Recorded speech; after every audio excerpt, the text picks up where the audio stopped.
So far, ladies and gentlemen, I've had lunch. I've read up on my drink because that's what's keeping me fueled, ladies and gentlemen. Because my biggest thing is getting this book to you guys. I was afraid that, oh my gosh, it's going to be so much. And I don't know how to start from the beginning to the end. And it's just going to be a lot of work. But so far, we're progressing very smoothly, ladies and gentlemen. This is being a smooth ride. Hold on one sec. Okay?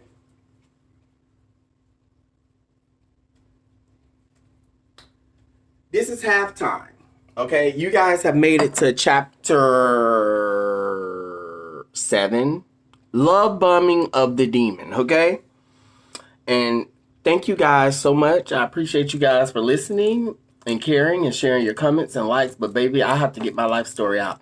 See, I'm going to tell you something. I'm not going to be that type of person that lived this life and I went through all this stuff and just don't get it out. Oh, hell no, baby. No. That may be for y'all, but that's not for me, okay?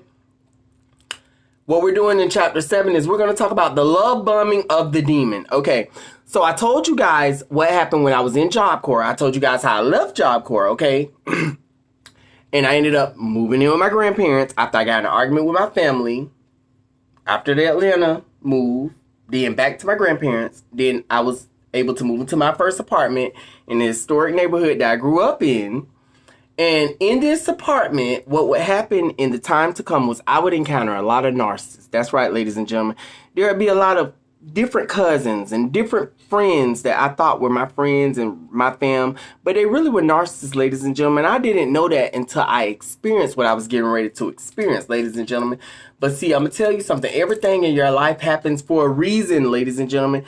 Don't take nothing for granted because everything happens for a reason. So here I am in this nice apartment. I'm actually working in the trade that I accomplished, that I graduated from and was able to get certified for, and I passed the test, and here I am. And I'm working in this trade, and along the way, you know how life is, you meet different friends, you go through different scenarios or whatever. But what I noticed is I was living in this apartment, and of course there would be family issues even though I was not in the house anymore. I'm not in the house anymore. Remember, my stepfather wanted me out so fucking bad. Now I'm going living in my own shit, but why is there still problems? Okay. So, one thing led to another. I would work at this facility, which I'm still friends with my facility, with this. This was my first facility that I worked at. I'm still friends with my friends in healthcare to this day. And I would go to work and come home, and on my spare time, I didn't make a whole lot of money, but on my spare time, I would, or whenever I was off, I would use the little money that I had after I paid my bills. It seemed like it was always $80, ladies and gentlemen. I'm just going to keep it real. I see that it was always $100, but I just didn't know how to get the money like that. I just knew that how to maintain my bills. I knew how to stay afloat because I knew what was required of me, but I just didn't know how to go out and get the extra bag. You know what I'm saying? Maybe I should have just pushed myself further, but I was so used to being in my comfort zone, so I never did that. So one thing led to another. All of a sudden, when I would have money on my free time, I would go out to the clubs. The clubs was in the bigger cities that was surrounding the city that I'm from. Orlando, or go out to Tampa, but mainly Orlando. And I would go out there and I would party in a lot of the LGBT bars, Parliament House. Let's just keep it real. A lot of you guys from Central Florida are familiar with the Parliament House, but I would go there, I would party, and I would come back home, and that was okay for a while. And then, I would babysit my little sister, and I would babysit my little niece, because I was picking them up from school every single day. And when I would pick them up, they would get into little arguments. And a lot of times it was my little niece's fault. I'm just going to keep it real. That's my baby. She grew out of it, but it was her fault. And the parents would never, ever step in and parent the way they should. The way this should have been eliminated and nipped in the bud. It never would be. Oh, stop doing that such and such. You better not do that no more. But why aren't you sticking to it and really... But I'm watching them every day. And then I got to go to work at night. But I just know, I'm helping my family and I love my family so much. Child, please, ladies and gentlemen. We have to snap out of that shit and welcome to reality. And I was going to snap out of it and welcome to reality. I was going to be welcome to reality very soon.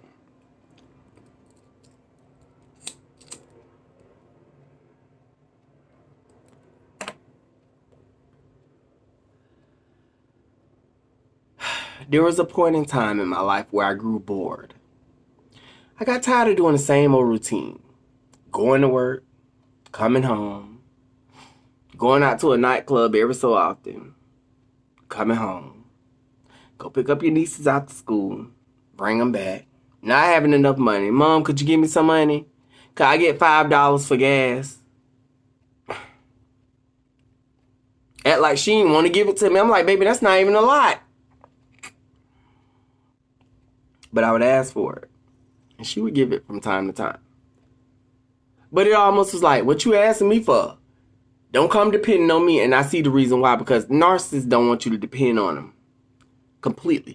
They try to get you designed to, don't need you to depend on me because I'm not going to be there.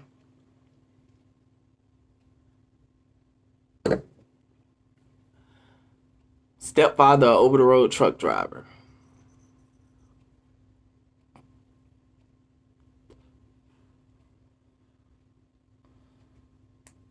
And then one day it happened. One day I was on my social media, I was on Facebook, and remember I told you guys I made friends with that person that they kept saying looked like me that I was able to meet in Job Corps. One day I seen them post a status, and I looked at the status and I say, ooh, they posted a picture. Same how they was sending pictures to showing those girls pictures in Job Corps. Okay, they had posted a picture.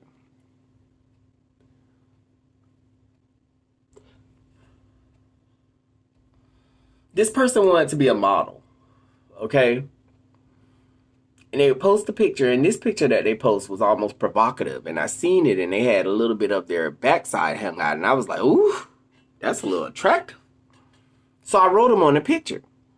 And what they wrote back to me, they said, oh, well, that, because I think I wrote them, ooh, your picture's so sexy. I wish you were my man. Ooh, if only you knew. And they wrote back to me, oh, well, that's just a wish for a hopeful dream for some. And it was something that was like, damn. I was just saying, giving you a compliment. Your picture looked nice. But they wrote that back, and I was like, oh, I shrugged it off. Okay, whatever, but nice pic. Then they wrote me again. When they wrote me again, what are you doing? What you doing today? Like, none, just chilling. Oh, okay. I was like, what you doing? Then they wrote back. See, that narcissist comes in and try to slide little bit by little. They don't want to come in too hard because it's going to be obvious of who they are. So when the person wrote back, I wrote back. And then after that, what was a few days led to a weeks. After that, it led to us on the phone having conversation. What you doing today, baby? Oh, I ain't doing nothing, da-da-da-da-da, and this and that, and da-da-da-da.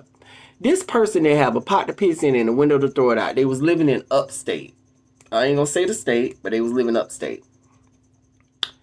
They were saying, convincing me that we should be together and da-da-da-da, because, we found that we have mutual interest, and, I really have been looking for someone. I wear my heart on my sleeve, and, I know there's got to be somebody out there for me, so I'm convinced, like, oh, okay, and maybe this is my time. Maybe this is my knight in shining armor. This is my time to go full force with my life, move on with my life. I'll be happy. I already have my car. I already have my apartment. I already have my job. All I need is this person.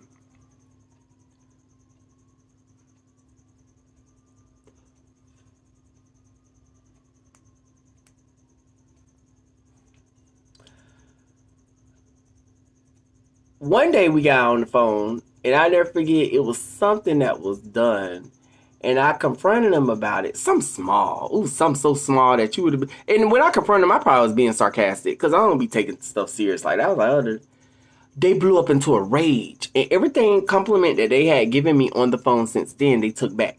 And this, and your music sound like trash. And I'm like, but I took it for what it was worth. I was like, oh, they just, whatever, I ain't know this was a narcissistic rage, ladies and gentlemen. Didn't know it.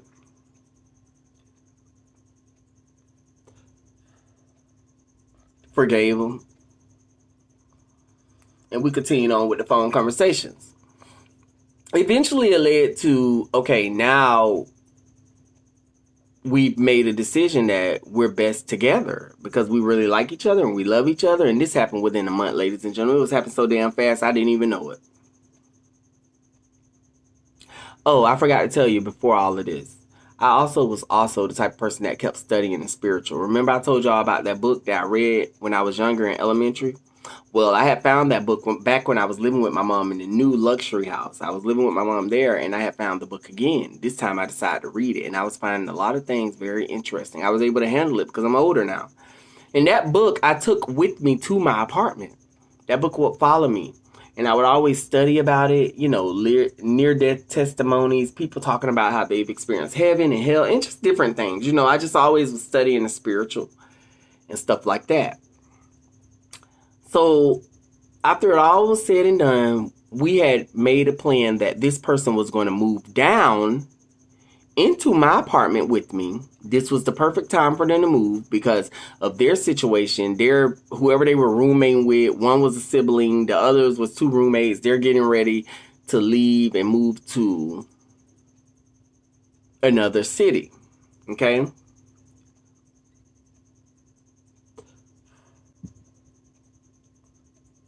Atlanta, to be exact. And they would just move in with me and we would start our life and they're going to find a job. I'm not going to have to spend all my money and this is the way it's going to go. So after confirmation, I said, you know what? Okay, this is what's going to happen. I need to have a talk with my parents because that's what we do, right? We go to our parents because we want to have that ultimate confirmation. We want to have them be in agreement with what decision we're getting ready to make. Okay? We're human, right? Or so we think. They're human.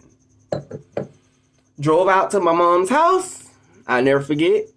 My stepfather was doing something. My mom was in the kitchen. And I told him, I said, Mom, I just wanted to tell you that I met someone. We've talked about them moving down. And,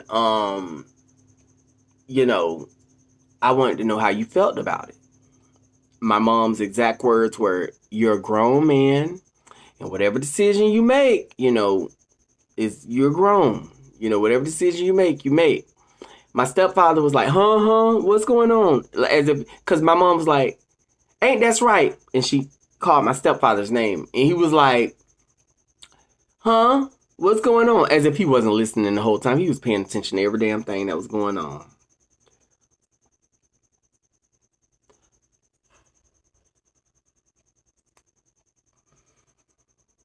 At this point, I felt in my heart very secure. I said, you know what? I've actually got approval from my parents.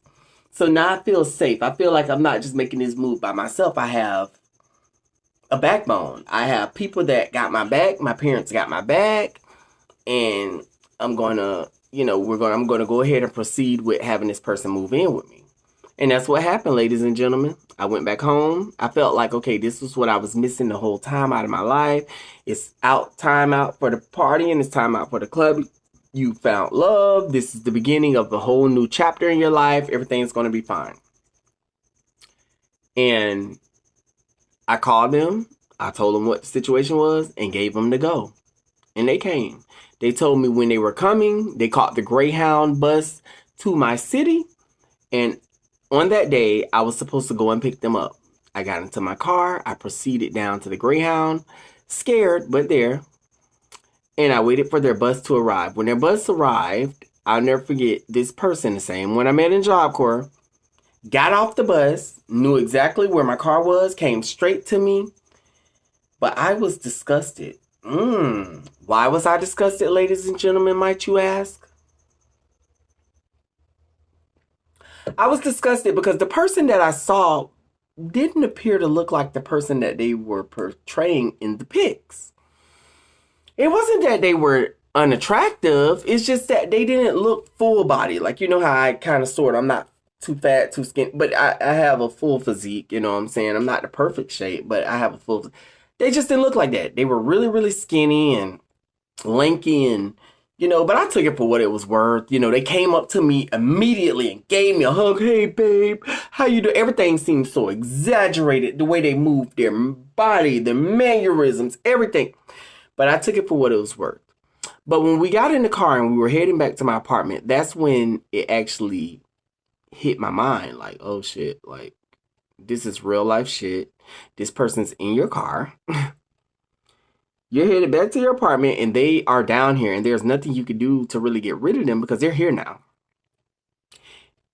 And I said, you know what? Okay. I pulled up to my apartment complex, a building. It wasn't a complex, it was a building. I got out of my car. I told, they got all their belongings out and were proceeding to the entrance of my apartment. I took out my keys to unlock the door. My hand was shaking like this because I just knew, like, oh shit, like, what'd you get yourself really into? I unlocked the door. And as soon as I unlocked the door, I allowed them to go in first. When they walked in first, they were like, oh my gosh, oh my, this is nice. And they're walking over to different things that I have, different decorations in my apartment. And they're just looking at different things and just da-da-da-da. I just took it for what it was worth. And I said, you know what, Avius? Relax. Everything's going to be okay. I know you're dealing with anxiety, but just relax. Everything's going to be fine. Because you got to give it a shot. That was my thoughts in my mind. Be optimistic. Give it a shot. You never know what's in store for you. You never know what's to come out of situations. Everything's going to be okay. And they did all that. And then I never forget, because I'm so used to partying and clubbing. That I think it was maybe that night that I was telling them, okay, look, so boo, we're gonna go out, because I didn't want to bore them. That was my thing, and they were with it. But I never forget, they came to my house. I mean, I'm sorry, not came to my house. We were in the room, and they were immediately trying to sleep with me. They just basically were showing their body, like they whipped it. Pulled out their pants and showed me their part. And I'm like, okay, just chill. Wait, that'll come later. Like, just chill. And they chilled or whatever. But I think what they were doing was they were trying to see if I was attracted to what they had to offer, which was nothing but their little body. But I wasn't thinking about that. I was just thinking about love. Love, love, love. I found the one finally. Okay, so after that happened, hold on one sec. I don't want to pull you guys too deep into a chapter. Okay, so after that happened, next thing you know, we decided to go out for that night. We went out, came back home. Along the way, I was able to introduce them to a friend of mine, okay, that lived up from my apartment, like 3 or 4 blocks. I didn't know that this person lived that close. It was a white guy, my friend, one of my close friends.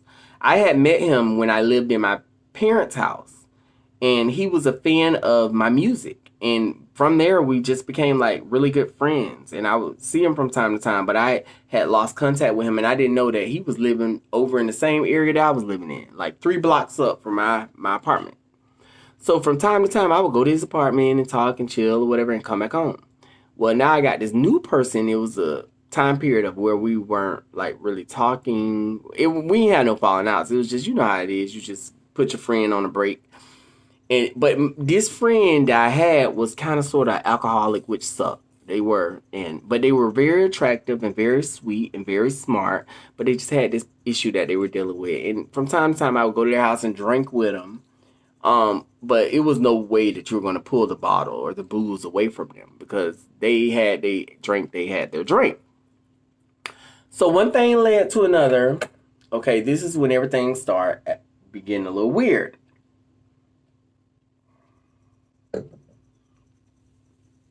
It started with one night, we went out to this nightclub, the same nightclub, Club Pulse in Orlando, that was shot up. God rest the souls of the people that died in that massacre.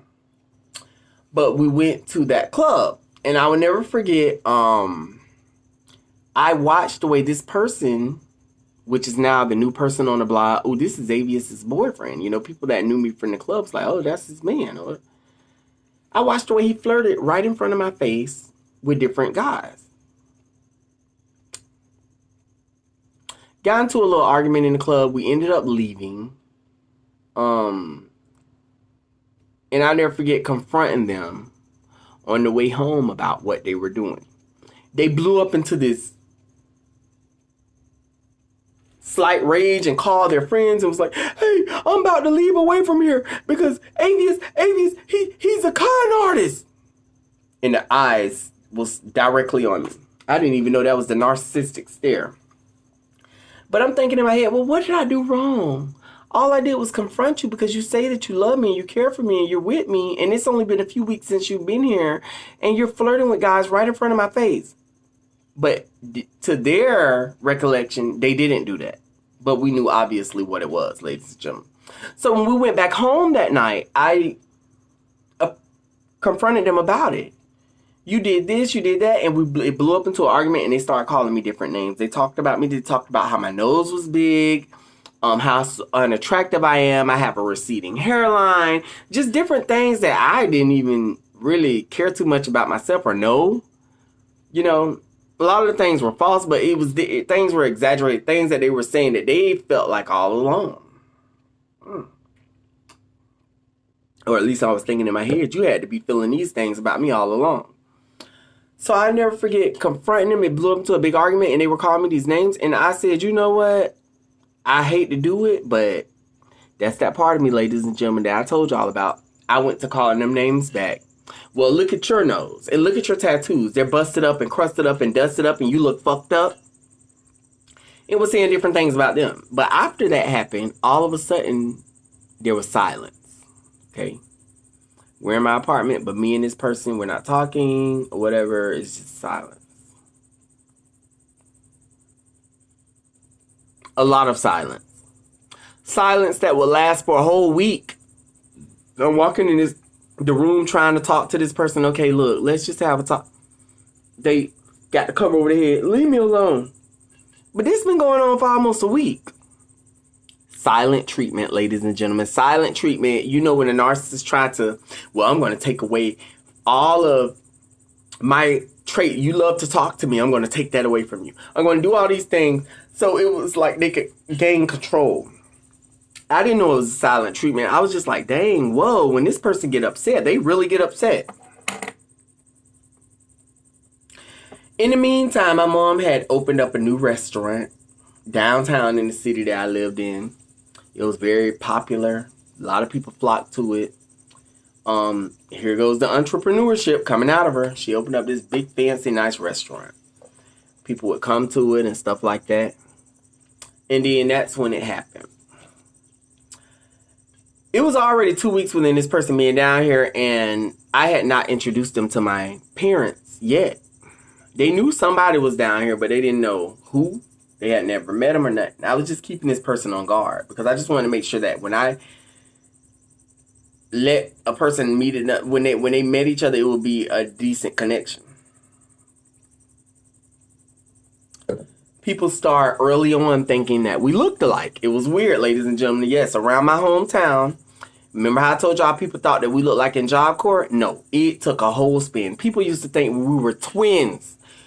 Matter of fact, they were saying that we looked so much alike that when we would be in the front seat, there would be times, I'll never forget, my niece and my little sister was in the back seat, and one of them hit the back seat thinking that he was me and I was him. Like, it was crazy. So one thing led to another. All of a sudden, I decided, okay, we were going to get our haircuts one day. And I said, well, and I forgot to mention to you guys, before this person even moved in with me, when I moved in my apartment, I forgot to tell you guys that we were going on a lot of trips, me and my mother and my sister and my niece. We were having fun. We were going to all the places in Florida that had beaches and little resorts, and we were having the time of our lives. And I will always post this on my Facebook page. This is before I even messaged this person. Okay, I forgot to tell you guys this. But we were going everywhere. And my stepfather with his mean, grouchy ass would be over the road because he's an over-the-road truck driver. And we would be having a lot of time, the time of our lives. And that's when I just was still bored. And that's when I decided to message this person. Okay. fast forwarding back to the story. So we're in the barbershop one day and we're getting our hair cut. And all of a sudden I see a classmate that she was like, oh my gosh, Avius, is that your brother? And I'm like, no. She was like, oh my God, y'all look alike. And I was like, oh wow. Because I still didn't see it. Ladies and gentlemen, it's weird. But this was the particular day that I decided that I was going to introduce this person to my parents. Because see, even though I had stopped taking the beach trips and all that stuff with my family, my mom and my sister and my little sister and my niece, they were still going on these trips. But me, I'm in the house with this new person that I'm with. So finally, one day I told them, hold up, wait. They were at my grandparents' house. I said, me and the person that I was dating was going to meet you over there. I'm going to park my car and we're going to go with you guys to the beach. And that's what happened. We went over there, parked our car, and my mom, as soon as this person got in the car, my mama laid eyes on him. It literally was as if it was a piece of a puzzle that was connected. I would never forget the way the eye contact was. It was so disturbing, but so assuring. It was as if they had knew each other all along. We went to the beach. I never forget, my mom was getting acquainted with this person. This person was kind of disrespectful because they wore Speedos on the first day that they met my mom at the beach. But I didn't think nothing of it. Oh, Avius, it's just the way they dress. Oh, whatever. But my mom was so infatuated with it. And she was watching me and watching them. And they were all in the ocean. And she was just like, and I'm just like, okay, they're getting along. Good. And after that, we went to a restaurant. And I never forget, this person was speaking. And then I decided to say something. And it was as if my mom was just like, okay. I almost looked as stupid saying it. We're at the table talking. But when this person said something, my mom lit up.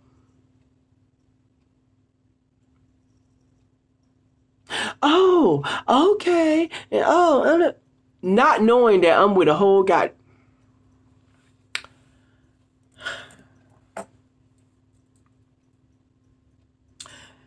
After that happened, ladies and gentlemen, we would wrap up that trip, and back at my apartment, this person would go out and look for jobs, okay? But it was so weird because I would go to work overnight, and I never forget, this person would video chat me, send in a request to video chat me, and I'm like, why are they trying to video chat me? And it's like 3 o'clock in the morning. I don't get off till 7. This person walking through my hometown at night, with the camera on their face. And I'm like, babe, why aren't you in the bed asleep? Oh, no, I was just walking and I was just, but like, they're so full of life and it's dark. I'm like, okay. And then when I would come home, they would always be in the same spot in the bed with the covers over them. And I never forget opening the door with my key, unlocking it. And I would hear a voice that would say, hi, babe. Hi, hun. What's up, baby? I always knew that voice was going to come. And I would go into the shower, take a shower, and I would go and get into bed and pull the covers over me. And we would cuddle up and sleep until the day. Along the way, this person found a few jobs. But these jobs would be like it seemed like they were trying to get higher up jobs. Jobs where they're like, nice places that was in my hometown, they would try to get jobs there. Versus, they're not going to McDonald's. They rather be at like this fancy hotel that have like the culinary chefs. And they're like, it was just one of those things. But I didn't care as long as they tried to maintain a job, right? Because we're not going to pay for everything, right? Yeah. I can only help you a little bit along the way, but baby, I can't help you the whole way. Because baby, find a fool, use a fool. And I just knew I was not one of them, no matter how nice I was. And then that's when it started happening. I would come home. My window would be unlocked. Why is my window unlocked? One time I was able to get a hold of this person's phone, and when I look in their phone, I see brother, but it's with my area code. Why is it with my area code when you're not even from here? But it's saved as your brother. Your brother's not from here. Things that weren't adding up. Text messages here. This and that. Da, da, da, da. But you can never put your hand on it. You just know something's not right. And then that's when all of a sudden I noticed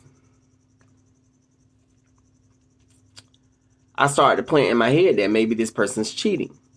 Then I would go to my friend's house, who I told you guys, the white guy that stayed a few blocks up from me, and I would vent with them. And I would tell them about this and tell them about that and just how this wasn't right and that wasn't right and da da da da. And they would like listen to me, but they never had like concrete proof because they wasn't around a person I was dating enough to know. So they'd be like, okay, I understand where you're coming from, Avius, but you know, this and this and that. And then that's when it started happening. It started happening like my mom. Like, we would stop to the restaurant before we would go out, and my mom would compliment this person's outfit, but when she see mine, she'd be like, I don't know what he got on. As if she's saying it sarcastically funny, but really it's designed and said to hurt my feelings. I never forget, we were walking in the door one day of my mom's restaurant, and my stepfather was standing right in the door, and I said, hey, such and such. I called his name. He didn't say anything. But soon as my ex-narc boyfriend followed behind me, I heard him say, hey, such and such. That wraps it up for chapter 7, ladies and gentlemen. But there is so much more to come, because you guys have got to get into it in chapter 8. When you find out what was to happen next. I'll see you guys. Bye-bye.